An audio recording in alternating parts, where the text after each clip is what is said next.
Nous sommes en direct sur Décideur TV dans l'émission Virage Digital. Comme d'habitude, n'hésitez pas à poser toutes vos questions dans les commentaires en dessous de la vidéo. Comment la data révolutionne-t-elle le sport? Voilà ce dont on parle avec Benoît Ménard, directeur de la Newsroom Paris d'Adidas France, et Pierre Landry, rédacteur en chef d'IT for Business. Alors Pierre, je me retourne d'abord vers vous. Je rappelle qu'IT for Business a consacré un dossier à ce sujet intitulé « Plus vite, plus haut, plus fort, plus IT ». Évidemment, si le marché du sport intéresse les industries du numérique, c'est parce que le gâteau, bien que cela représente, est énorme. Selon le cabinet d'audit PricewaterhouseCoopers, son chiffre d'affaires mondial en 2015 s'élève à 145 milliards de dollars. C'est énorme, effectivement, Pierre. Ce n'est certainement pas tout le gâteau, puisqu'on en discutait tout à l'heure encore, ne sont probablement pas pris en compte dans ce montant, tout ce qui est droit audiovisuel, droit de reproduction. Et c'est des choses, des montants qui sont faramineux, puisque vous savez combien ça coûte à telle chaîne de pouvoir repasser des vidéos ou les matchs en direct. Voilà. Puisqu'on a aussi un chiffre que M. Ménard pourra confirmer, qui est de 35 milliards, ne serait-ce que pour la France, qui semble plus réaliste au vu du chiffre d'affaires des Adidas et autres équipementiers du sport. Benoît Ménard, c'est effectivement un gâteau attractif, le marché du sport? C'est un beau gâteau et on a la chance d'être sur un marché qui progresse d'année en année. Il suffit de s'en rendre compte, le sport dans la vie des Français est de plus en plus important. Il y a de plus en plus de pratiques qui se développent, boostées aussi par les nouvelles technologies. Qui ne court pas avec son smartphone ou telle appli? Donc voilà, c'est vraiment quelque chose d'important. Et alors c'est aussi un formidable terrain de jeu parce que tout reste à inventer sur ces nouveaux usages, Pierre Landry. Il y a énormément beaucoup de choses. Vous en parliez tout à l'heure, il y a la partie, je dirais, interaction avec le client. On va l'appeler le client. On va qualifier de supporter. Le sportif. D'abord le sportif. Pour le faire, ou ne serait-ce que le supporter, oui, effectivement, pour le faire venir dans le stade. Donc il y a on en parlera, je pense, au fil de la discussion, toute une partie CRM, gestion de la relation client, à mettre au point avec lui. Il y a des économies d'échelle à faire au niveau de la gestion des stades. Que les stades servent aussi d'endroit pour faire des conférences, enfin qu'il y ait toute une sorte d'écosystème d'activité autour du stade. Qui se passe par exemple à Corotel Arena, même Stade de France, ou à l'Olympique Lyonnais, bien sûr. Qu'est-ce que je pourrais citer d'autre? Il y a tout l'équipement sportif, tout le merchandising qui va avec. Et puis il y a aussi l'entraînement des sportifs, les vrais sportifs cette fois-ci, pas les supporters. Alors justement, Pierre, est-ce qu'on peut catégoriser, et Benoît, en trois grandes familles, un peu justement comment le numérique, la data pourrait influencer et commence déjà à influencer le sport? Effectivement, améliorer les performances des sportifs, avec aussi effectivement l'aspect médical. Ramener les spectateurs dans les stades, enfin toutes les nouvelles interactions possibles avec les spectateurs et les supporters. Et puis 3, peut-être l'e-sport, on verra si on a l'occasion d'en parler. Si on prend le premier volet, justement sur l'optimisation des performances des joueurs, et puis aussi sur tout le côté tactique, de l'analyse des stratégies de jeu, quelles sont aujourd'hui les solutions possibles? Vous parliez de capteurs, voilà. Alors on en parle dans le dossier. On a des sociétés comme Citizen Science ou McLeod, si je me souviens bien, qui font des t-shirts connectés avec des capteurs qui sont à la limite capables d'analyser la sueur, de capter les battements du cœur, etc., pour ramener des mesures qui servent effectivement à améliorer les performances du sportif, mais aussi à contrôler son bon état physique, qu'il ne soit pas en train de faire un burn-out. Par exemple. Alors, je sais pas. On a la chance d'avoir un responsable d'Adidas. Est-ce que justement, évidemment, ce sont des produits sur lesquels votre entreprise réfléchit? Tout d'abord, peut-être Benoît Ménard, expliquez-nous ce qu'est la Newsroom Paris. Alors, la Newsroom Paris, on est en plein dedans actuellement avec l'Euro. C'est une dizaine de personnes qui managent la marque, toute l'actualité de la marque. Plus particulièrement l'Euro en ce moment, Adidas et l'Euro, sur les médias sociaux, l'influence, les PR. donc des métiers de community manager, de PR manager, d'influenceur manager et de data analyst. On est dans le sujet avec la data, etc. Et nous-mêmes, on mesure en temps réel tout ce qu'on produit, tout ce qu'on envoie à nos consommateurs et pouvoir rectifier le tir ou d'accélérer quand quelque chose fonctionne bien. Alors, on reviendra plus précisément sur tous ces sujets. Sur le sujet, effectivement, de mesure de la performance des joueurs, comment se positionne Adidas ? Alors, ça fait déjà 2-3 ans qu'on a sorti, notamment sur le football, des chaussures de foot avec des puces intégrées. Donc, la technologie MyCoach. Donc il y a différents niveaux de technologie pour les sportifs amateurs et les sportifs professionnels. Et donc cette puce mesure le nombre de kilomètres parcourus, la puissance de frappe également. Et une autre innovation qui a eu lieu lors de la dernière Coupe du Monde à Rio, c'est le ballon connecté. Donc un ballon Adidas, on est partenaire de l'UEFA et de la FIFA depuis des années. Donc une puce dans le ballon pour vérifier que le ballon passe bien la ligne. C'est la fameuse Goal Line technologie. Et on peut envisager aujourd'hui, elle ne sert qu'à ça. Mais demain, cette puce dans ce ballon peut servir à d'autres statistiques. Mesurer la puissance de frappe, la vitesse. Et pourquoi pas aussi, on sait qu'il y a les diffuseurs TV sont friands et abusent de statistiques, etc. Donc demain, pourquoi pas également servir à toutes ces stats. On avait bien la vitesse du service de Roscoe Tanner dans les années 80 qui venait de dépasser les 200 km/h. Ouais. Je suppose qu'on aura le tir de Zlatan, par exemple. Plutôt Messi. Ou Messi. Joueur Adidas. Donc, voilà. Et après, on voit qu'il y a énormément d'applications. Adidas a racheté Runtastic il y a 18 mois maintenant. Et donc toutes ces applications, il suffit d'aller sur l'App Store ou Google Store pour voir qu'il y a énormément d'applications pour le grand public et de plus en plus pour les professionnels pour améliorer la performance. Et il y a 10-15 ans, on a vu arriver dans le milieu du sport des médecins, des kinés, des physios, des thérapeutes, des psychologues. Et là, on le voit aujourd'hui, tous les grands clubs, beaucoup aux États-Unis, se dotent aujourd'hui d'informaticiens, de DSI, alors, de data analystes. C'est la question que je voulais vous poser, Benoît. Quel est l'accueil des sportifs, des clubs de sport, des fédérations ? Est-ce qu'ils freinent des cas de fer ? Est-ce qu'ils sont demandeurs de... Il y a deux phénomènes. Déjà, les sportifs sont jeunes et de plus en plus, ils sont nés avec tout ça. Quelqu'un qui a 17-18 ans, qui est recruté par un club pro... Voilà, pour lui, c'est naturel. C'est souvent des gens très, très ambitieux. Donc, ils sont avides de conseils, toujours plus et autres.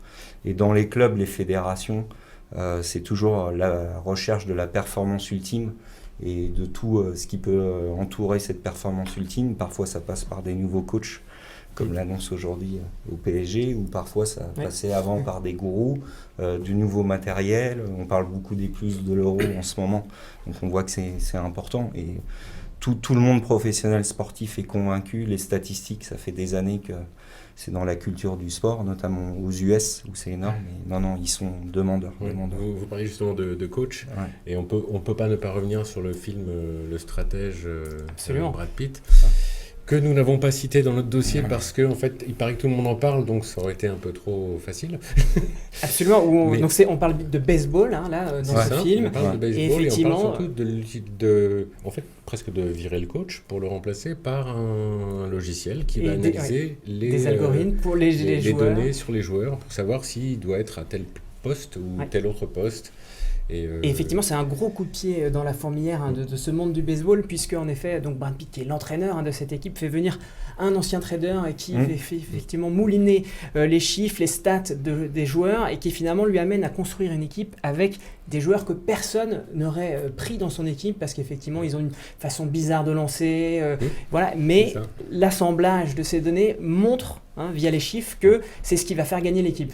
Il y a un paramètre particulier là-bas, c'est que ça inclut le prix du joueur aussi. Je ne sais pas si on fait ça aussi en France.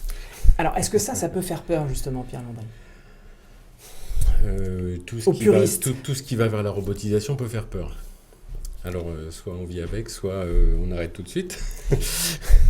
Non, on peut se dire, c'est un... Mais est-ce que ça va servir le sport? Là, ce que j'entends derrière, c'est est-ce que derrière, ça laisse effectivement une liberté au spectacle? Est-ce que tout va devenir prédictible ou il va y avoir toujours le talent qui parlera? Non, non, mais il suffit de regarder une course de Formule 1 où on a l'impression que tout est gagné. Et en fait, gagné par des ingénieurs, tout est programmé. Il pleut, il y a un pneu qui explose. Il y a, voilà, hier, il y a eu un match de foot entre l'Angleterre et l'Islande. L'Islande, 300 000 habitants, 30 000 supporters en France, 100 professionnels. Et voilà, l'Angleterre, tout le Royaume-Uni, etc. Et on a vu le résultat, alors que l'Angleterre, voilà, en termes d'entraînement et autres, je pense qu'ils ont les meilleures technologies avec eux. Et voilà, quoi. Donc, non, rien n'est prévisible. Roland Garros, encore cette année. Des champions qui se blessent, qui sortent du tournoi. Non, je pense que c'est le charme du sport. Hein. Voilà. On apporte de la science avec ces données pour mieux se préparer, mais la magie du sport reste là. Ouais, et ça bougera. Du coup, il y a un côté plus ludique pour le spectateur. Alors c'est une bonne question parce qu'en effet, capter les données pour effectivement améliorer les performances des joueurs, c'est une chose, mais ensuite, il y a en effet l'interaction avec les supporters, comment rendre en effet plus interactif et puis rendre le spectateur aussi plus expert avec ces données. Tout à fait. Comment est-ce qu'on peut imaginer, du coup, il y a la question du partage aussi des données. C'est un sujet, ça, Pierre? Je suppose, Benoît en parlait tout à l'heure, si vous êtes sur les réseaux sociaux, c'est qu'il y a beaucoup de partage, justement. Mais c'est pas quand la France gagne le klaxon dans la rue, il n'y a pas que ça. Il y a aussi plein de tweets. Alors, dans ma revue de presse, je parlais effectivement de ces cargos autonomes que Rolls-Royce veut lancer d'ici 2020. Se posait la question de la responsabilité en cas d'accident. Qui est responsable? L'armateur, le fabricant du bateau, le fabricant du logiciel, de pilotage de bord. La même chose. Là, pour les données collectées sur les joueurs, qui est propriétaire de ces données? Qui sera propriétaire de ces données? C'est très réglementé. Hein. C'est comme la CNIL chez nous. Je pense qu'il y a des contrats. Aujourd'hui, un joueur, lorsqu'il signe dans un club, c'est très formaté. Il est conseillé. Le club également. Il y a des sessions d'images, des sessions... On peut imaginer demain que les contrats vont évoluer. Ils évoluent déjà sur tout ce qui est médias sociaux. Donc on peut imaginer demain une cessation de data où justement le joueur garde ses informations pour lui. Le joueur, comme le client, comme le patient, garde ses données. Maintenant, c'est vrai qu'on va lui dire, tu pourrais pas nous en donner un petit peu, comme ça, on va te donner des nouveaux services. Et finalement, il peut pas dire non. C'est positif, non? Alors, quelles infrastructures informatiques on a parlé effectivement de cette data pour la gérer, la traiter, la stocker, existent derrière tout ça. Derrière tout ça, on va prendre les stades par exemple. Les stades pour tout ce qui est match de foot. Maintenant, on met du Wi-Fi partout dans le stade, du Wi-Fi massif. Pourquoi? Parce que en fait, on veut garder le supporter dans le stade, mais aussi on veut l'amener à éventuellement, ce qui se fait aux États-Unis pour les matchs de baseball, mais qui durent beaucoup plus longtemps, c'est à commander à manger, à voir. C'est déjà le cas pendant l'Euro. Alors, il y a certains stades, notamment le stade olympique lyonnais. Voilà. Qui est assez en avance, le stade olympique lyonnais. Nous, on a lancé le nouveau maillot de l'Olympique lyonnais lors du dernier match de championnat de l'OL à domicile sur cette application, justement. Et les premiers à découvrir le design du maillot, c'était les fans au stade. Donc, ça a bien fonctionné. Oui, c'est ça. Alors justement, donc là on est sur les relations avec les supporters, donc il y a cette idée en effet de rentrer dans une relation aussi, on va dire, aussi plus fructueuse, plus productive d'un point de vue commercial en proposant des nouveaux services. Quels nouveaux services justement on peut imaginer, Benoît Ménard? On a parlé des services effectivement de restauration dans les stades. Quels autres services peut-on imaginer? Alors déjà il y a un truc, vous ne pouvez plus aller dans un stade sans que... tous les gens, ils sont arrivés sur leur smartphone et ils regardent le match, smartphone, etc. Donc, je pense que les premiers services, c'est tout ce qui est statistique, d'avoir en temps réel et même, je me demande si ce n'est pas déjà le cas dans certains stades NBA, de revoir l'action, les ralentis, donc que les diffuseurs déportent directement sur le smartphone, d'avoir plus d'informations. En plus, on l'a dit, c'est tous les services marchands liés au food, aux boissons et autres, à l'achat de produits dérivés. Un joueur marque, on vous pousse le maillot, celui-là immédiatement, etc. Il y a des jeux, il y a aussi un truc, je pense, qui peut marcher, c'est les rencontres entre supporters. On a vu le succès des sites de rencontres et autres. On peut imaginer demain, pourquoi pas rencontrer son âme sœur dans le stade. Il y a des groupes de supporters aussi. Ouais. Aujourd'hui, c'est matérialisé par des tifos réels, des groupes de fans, etc. Demain, ça se trouve, ils auront tous leur appli, ils pourront se donner rendez-vous.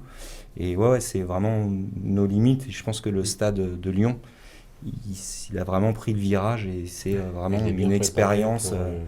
C'est plus proche d'un parc d'attractions quand vous venez voir un match et d'avoir énormément de choses que d'un simple match où vous venez 90 minutes, quoi.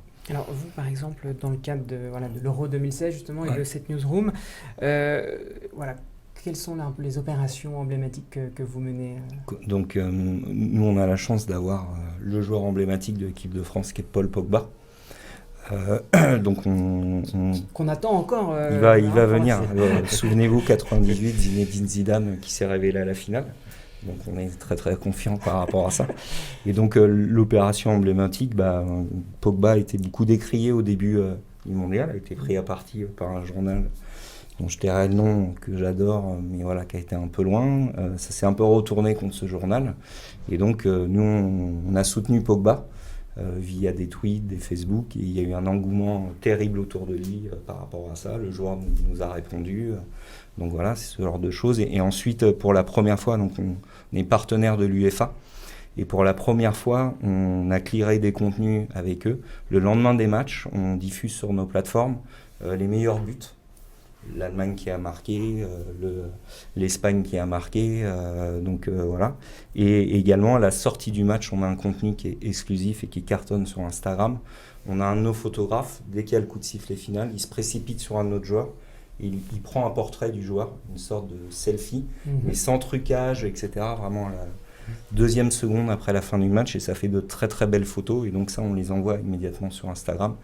Et elles sont énormément partagées, et c'est devenu une sorte de brand content best-seller. En gros Alors, du coup, là, on voit effectivement le côté vraiment aval, effectivement, avec les réseaux sociaux, les réseaux sociaux. Mais vous vous appuyez effectivement sur le côté back-office de l'informatique. Quelles sont les relations que vous avez justement avec la direction informatique ? Alors, c'est des nouvelles relations, ça a changé depuis 18 mois. Auparavant, on faisait appel à eux quand on avait un problème. Il ne marche pas, mon smartphone, mon ordi, etc. Et depuis ce changement de stratégie, ce virage, on a accéléré la digitalisation de notre communication et de nos produits. En fait, aujourd'hui, c'est des partenaires. Et on les met de plus en plus en amont de nos projets. Et ils sont plus tournés vers l'extérieur. La newsroom qu'on a installée donc à Paris, elle est éphémère. On a travaillé avec eux main dans la main pour dire c'est quoi les infrastructures dont on a besoin, que ce soit du Wi-Fi, du soft, des écrans, etc. Et on a de plus en plus d'événements consommateurs. On va en avoir 5-6 à la rentrée. On travaille avec eux justement pour que, un peu comme à Lyon, quand le conso il vient à une expérience Adidas, il se log avec son smartphone, il peut partager des contenus, etc. Donc c'est pas simplement des gens en back-office, c'est de plus en plus, ils nous accompagnent. Le marketing et la DSI sont de plus en plus imbriqués. Tout à fait. Pierre Landry, est-ce que vous pensez que la fonction IT, en effet, est suffisamment professionnalisée dans le monde du sport ? Est-ce que vous l'avez vu à travers votre dossier ? À travers le dossier, on a remarqué qu'il y avait encore des progrès à faire. Mais c'est pas la faute des DSI, c'est la faute des organisations, des entreprises qui sont concernées par le sport. Et il y a certains endroits où c'est plus simple, d'autres moins. On parlait tout à l'heure des stades. Les stades, il faut les équiper, il faut effectivement mettre des écrans partout pour qu'il y ait un replay ou pour passer des pubs. Les stades où on passe des pubs qui n'apparaissent pas sur le stade, mais par contre qui apparaissent à l'écran de la télé, c'est aussi des choses qu'il faut câbler. Donc le DSI, en général, c'est des petites équipes. Alors il est prêt à faire des tas de choses. On l'a vu notamment avec Guillaume Lerlou d'Accor Hotel Arena. C'est fantastique tout ce qu'il fait, tout ce qu'il met à disposition, parce qu'en plus, lui, sur son stade, il accueille, après un match, quelques jours plus tard, il accueille U2, ou Céline Dion, ou... Ce qui peut poser des problèmes pour la pelouse, on le voit en ce moment. Mais c'est un autre Il y a des sujet. problèmes de pelouse. Il n'y a pas de pelouse à Bercy, ça. Oui, cela dit, c'est vrai, vous avez raison. Ça va, il est tranquille. Donc, au Stade de France, oui. Au Stade de France, oui. Eh bien, écoutez, merci. J'ai une dernière question, Benoît. Justement, alors vous avez quelques petits chiffres au niveau de la communauté, des réseaux sociaux. Combien de fans sur Twitter? Combien de followers plutôt? On est aujourd'hui juste France, hein, parce Oui. qu'on a des plateformes mondiales. On a plus de 240 000 personnes qui nous Sur suivent. Facebook, combien de fans? On est à plus de 2 millions de Question personnes. piège. Non, plus de 2 millions de personnes en France. D'accord. Et Je- comment on monétise, hein? C'est des chiffres importants. Comment on monétise ces communautés? Alors de fans? nous, on ne les monétise pas. On n'est pas dans un modèle publicitaire. On n'est pas un support média qui va vendre ça. Donc nous, on est vraiment sur l'interaction. Et ce qu'on essaye énormément de développer, c'est d'engager la conversation avec eux, quoi. Lorsqu'on poste des choses, c'est de plus en plus important. On est vraiment là-dessus. Donc c'est de créer un lien affectif Exactement. avec la marque. Voilà. On veut être connecté avec eux et au centre de leur conversation. Et pour l'Euro, c'est notre objectif d'être la marque la plus discutée, partagée par les fans. Parfait. Voilà. Et ben, je vous propose maintenant d'accueillir Fabien Cambournac, CEO de Gamino, pour le pitch de la semaine.